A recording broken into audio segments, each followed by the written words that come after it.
कारी सद्दाम साहब, आपका स्वागत है हमारे यूट्यूब चैनल में। शुक्रिया जनाब, बहुत बहुत शुक्रिया आपका, आपने अपने चैनल पे हमें बोलने का मौका दिया। कारी सद्दाम साहब, जानने की कोशिश ये करेंगे, महागठबंधन यानी इंडिया गठबंधन के अभी विधायक हैं कांग्रेस पार्टी के सचिन पायलट, उन्होंने एक बड़ा बयान दिया है और वो बयान दिया है AIMIM पायलट क्या कहते हैं, कोई ढकी और छुपी हुई कोई चेहरा नहीं है, ये चर्चित चेहरा है ये, और बड़े नेता में शामिल है ये, और कांग्रेस के सीनियर लीडरों में शुमार किया जाता है। जो भी पार्टी बीजेपी को हराने के लिए आवाज़ उठाते हैं उसको इंडिया अलायंस में शामिल किया जाए। तो इसमें क्या कहते हैं, इंडिया अलायंस वाले को बिल्कुल गौर व फिक्र करना चाहिए, अभी भी टाइम है, वक्त अभी गुजरा नहीं है, ठीक है। और दूसरी बात यह है कि इस वक्त जो क्या कहते हैं, असदुद्दीन ओवैसी साहब बिहार दौरे पे हैं, तकरीबन उनका दौरा पूरा हो चुका है, ठीक है। मैं असदुद्दीन ओवैसी साहब की क़यादत और लीडरशिप के बारे में आपको थोड़ा सा पीछे ले जाना चाहूँगा, पीछे लेके जाना चाहूँगा मैं आपको। सन 47 में मुल्क आज़ाद हुआ हमारा, उसके बाद इस मुल्क के अंदर अगर सबसे बड़ा सीनियर और लीडर क्या कहते हैं हमारे मुसलमानों के जो रहे, वो हज़रत मौलाना अबुल कलाम आज़ाद साहब। आज़ादी के बाद वो क्या कहते हैं सबसे बड़े चर्चित चेहरा, यानी कि सबसे बड़े क्या कहते हैं शिक्षा मंत्री वो बनाया गया मुल्क के लिए। शिक्षा मंत्री आपको पता है कि कोई उलूल जुलूल को नहीं बनाया जाता है, काबिल को बनाया जाता है शिक्षा मंत्री, ठीक है। 1958 के बाद जब वो ज़ईफ़ हो गए तो उन्होंने क्या कहते हैं ये लीडरशिप, ये कमान जो है अब्दुल वाहिद साहब को सौंपा उन्होंने, कि मेरा जाने का वक्त आ गया है, मुसलमानों का लीडरशिप कौन संभालेगा, मुसलमानों की क़यादत कौन करेगा। ये क्या कहते हैं जिम्मेदारी उन्होंने क्या कहते हैं मौलाना अबुल कलाम आज़ाद रहमतुल्लाह अलैह ने अब्दुल वाहिद ओवैसी को दिया। अब्दुल वाहिद ओवैसी साहब इसको आगे बढ़ाए, आगे बढ़ाने के बाद क्या कहते हैं जब अब्दुल वाहिद ओवैसी साहब को क्या कहते हैं अपना वक्त करीब आने लगा तो उन्होंने क्या कहते हैं सुल्तान सलाहुद्दीन ओवैसी साहब को ये क्या कहते हैं कमान दिया। ये सुल्तान सलाहुद्दीन ओवैसी साहब वो हैं बैरिस्टर असदुद्दीन ओवैसी साहब के वालिद मोहतरम हैं, ठीक है। अब उन्होंने क्या कहते हैं दमखम के साथ मुसलमानों की लीडरशिप की बात की, पार्लियामेंट के मेंबर रहे, पार्लियामेंट के वो क्या कहते हैं पार्लियामेंट मेंबर रहे वो, और हैदराबाद के क्या कहते हैं सांसद थे, वो सीनियर लीडरों में शुमार किया जाता था उनका। उसके बाद 1968 या 69 में बैरिस्टर असदुद्दीन ओवैसी इस रुए ज़मीन पर क्या कहते हैं अल्लाह ने एक नूर की शक्ल में इसको पैदा किया। सोचा कि इससे बहुत बड़ा काम लेना है, लेकिन अकेले से काम चलने वाला नहीं है। 1970 में क्या कहते हैं उनके भाई, छोटे भाई अकबरुद्दीन ओवैसी को अल्लाह ने क्या कहते हैं उसका बाजू बना के, मजबूत बाजू बना के भेजा उनको। जैसे हज़रत मूसा अलैहिस्सलाम के ज़माने में मूसा अलैहिस्सलाम को अल्लाह ने क्या कहते हैं उनकी हेल्प के लिए उनको एक भाई दिया था हारून अलैहिस्सलाम, वैसे ही बैरिस्टर असदुद्दीन ओवैसी साहब को अल्लाह ने क्या कहते हैं भाई को क्या कहते हैं अपने बाजू को मजबूत करने के लिए अकबरुद्दीन ओवैसी जैसा लीडर दिया। ये सिलसिला, ये कारवां चलता गया आगे। बैरिस्टर असदुद्दीन ओवैसी साहब क्रिकेटर थे, लेकिन अल्लाह को वो मंजूर नहीं था क्रिकेटर उसका, उनको सियासत के मैदान में अल्लाह को उतारना था। अल्लाह को पता था कि मुसलमानों की क़यादत करने वाला, उनकी लीडरशिप को मजबूत करने वाला, उनके लिए बात करने वाला इस वक्त इस मुल्क के अंदर कोई नहीं है। आप देखते होंगे चेहरा तो बहुत नज़र आया होगा आपको, लेकिन असदुद्दीन ओवैसी जैसा लीडर, शेर दिल, पार्लियामेंट के अंदर बात करने वाला कोई नहीं है।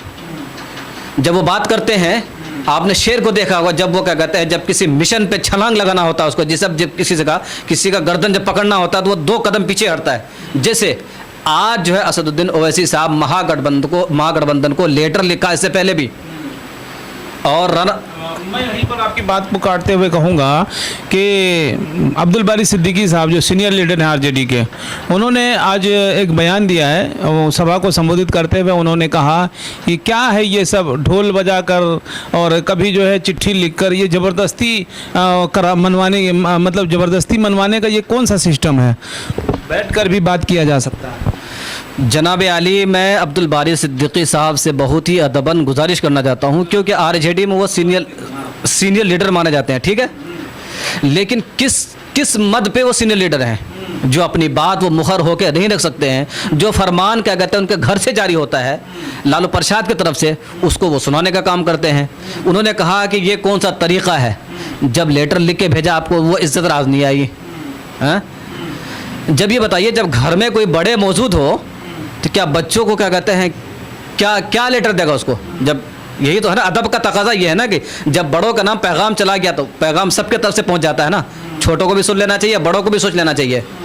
जब वो कह रहे हैं, जब किसी बड़े पत्रकार ने, इंटरनेशनल पत्रकार ने उनसे ये पूछा कि आप इंडिया अलायंस असदुद्दीन ओवैसी को, MIM को गठबंधन में लेना चाहते नहीं चाहते, उन्होंने कहा उसके तरफ से कोई प्रस्ताव नहीं आया। फिर अख्तरुल इमान साहब ने कहा कि अब इस अंदाज से उसको बताएंगे ताकि पूरा हिंदुस्तान, क्या पूरा दुनिया जान जाए कि हम आपके साथ क्या कहते हैं इंडिया अलायंस में रहना चाहते हैं। हमारे पीठ पीछे छोरी घुपा उन्होंने, 4 MLA, लोग कहते हैं तोड़ लिया, तोड़ चोर है, क्योंकि असदुद्दीन ओवैसी की पार्टी को 4 MLA को तोड़ करके उन्होंने सरकार बनाई। उनकी नीयत ठीक नहीं थी। चलिए बात कर लेते हैं कि असदुद्दीन ओवैसी 4 दिन के दौरे पर रहे। आज जो है कि लास्ट था उनका, जो है दौरा लास्ट था, चौथा दिन दौरा रहा, जो कि कटिहार के कुछ इलाकों में, कुछ विधानसभा में उनका संबोधन रहा। और तो कैसा लग रहा है बिहार में माहौल असदुद्दीन ओवैसी का, और ख़ासकर सीमांचल में क्या माहौल है, ये बताइए। देखिए, मैं बहुत ही दर्द भरे अंदाज में ये कहना चाहता हूँ आपसे कि इस वक्त बिहार के अंदर सिर्फ क्या कहते हैं, मैं सीमांचल की बात नहीं करूँगा, सीमांचल का नेता नहीं है असदुद्दीन ओवैसी। असदुद्दीन ओवैसी पूरे हिंदुस्तान का बिल्कुल मुखर नेता है, बिल्कुल ज़बरदस्त। बिहार की मैं बिहार की बात ही कर रहा हूँ आपको, ठीक है। उसको सीमांचल तक आप महदूद मत करिए आप उनको, ठीक है। मैं शुक्रगुजार हूँ अख्तरुल इमान साहब का, और सबसे बड़ा शुक्रगुजार हूँ मैं बैरिस्टर असदुद्दीन ओवैसी साहब का कि उन्होंने छोटे छोटे बच्चों को, उन्होंने नेता कहते किसको हैं, उन्होंने ऐसा नेता बना दिया बच्चों को। यानी कि बच्चों को ये तक पता चल गया है कि 20 क्या कहते हैं 5 आर्टिकल, यानी कि फ्रीडम ऑफ स्पीच किसको कहते हैं। बच्चा यानी इस अंदाज से बात करता है अपने हक के लिए, अपने हुकूक के लिए, अपने इलाके के लिए, जो क्या कहते हैं 70 साल की मुद्दत में नहीं हुआ। मैं सैल्यूट करता हूं अख्तरुल इमान साहब को, जो ऐसे लीडर ला करके क्या कहते हैं इलाके के लोगों को दे दिए हैं। और इंशाल्लाह जो उनकी 4 दिन का जो दौरा है ना, वो ऐसा कामयाब रहेगा इंशाल्लाह बिहार के लिए कि आप सोच नहीं सकते हैं। बिहार कुछ लोग कहते हैं कि ये हैदराबादी बिरयानी नहीं चलेगा भैया, या तो यहाँ के लोग, यहाँ के लोकल लोग ही रहेंगे, हैदराबादी बिरयानी इस बार नहीं चलने वाला, वो तो 2020 में धोखा हो गया, वो लोगों ने दे दिया था। आप ये बताइए कि हैदराबादी बिरयानी कह रहे हैं वो, क्या अगर वहाँ MLA अख्तरुल इमान बनेंगे, क्या बिहार का बजट हैदराबाद जाएगा? कहाँ जाएगा? बिहार में ही रहेगा ना। असदुद्दीन ओवैसी साहब वहाँ लीडर क्या कहते हैं, वहाँ इलेक्शन नहीं लड़ रहे हैं, वो वहीं के बच्चों को, वहीं के बिहार के बच्चों को, बिहार के बेटों को लड़ा रहे हैं वो, ठीक है। एक वो बताइए, राजस्थान का पंजाब का आदमी आकर के राज्यसभा का मेंबर बनेगा बिहार से, असदुद्दीन ओवैसी आ गया तो कौन सा क्या कहते हैं तूफान आ गया? असदुद्दीन ओवैसी क्यों आया? आपने क्यों मौका दिया उनको आने की? आप मौका नहीं देते उनको आने की, वो नहीं आते। वो इसलिए आए कि आपने सीमांचल के साथ, बिहार के मुसलमानों के साथ आपने क्या कहते हैं धोखा का काम किया है। यानी कि जो उनका जो हक था वो आपने नहीं दिया, सौतेलापन किया, जो क्या कहते हैं वो आपने क्या इस तरह उनके साथ हरकत। जब वो आए तो आपको परेशानी किस बात की? किस बात की परेशानी? इंशाल्लाह 4 गया है ना। एक तौसीफ आलम साहब क्या कहते हैं, पूर्व विधायक हैं, उन्होंने असदुद्दीन ओवैसी के सामने क्या कहते हैं कहा था कि बैरिस्टर साहब आप क्या कहते हैं मायूस मत होइए, 4 गया ना 40 आएगा, और देख लेना आप तख्ता ऐसा पलट होगा ना। ये जितने भी क्या कहते हैं आक्रमणकारी जितने भी हैं, जितने क्या कहते हैं ये तकब्बुर में चूर हैं, घमंड में, इनका तकब्बुर चूर इंशाल्लाह हो जाएगा। आप देख लेना 4 के बदले 40 जाएगा।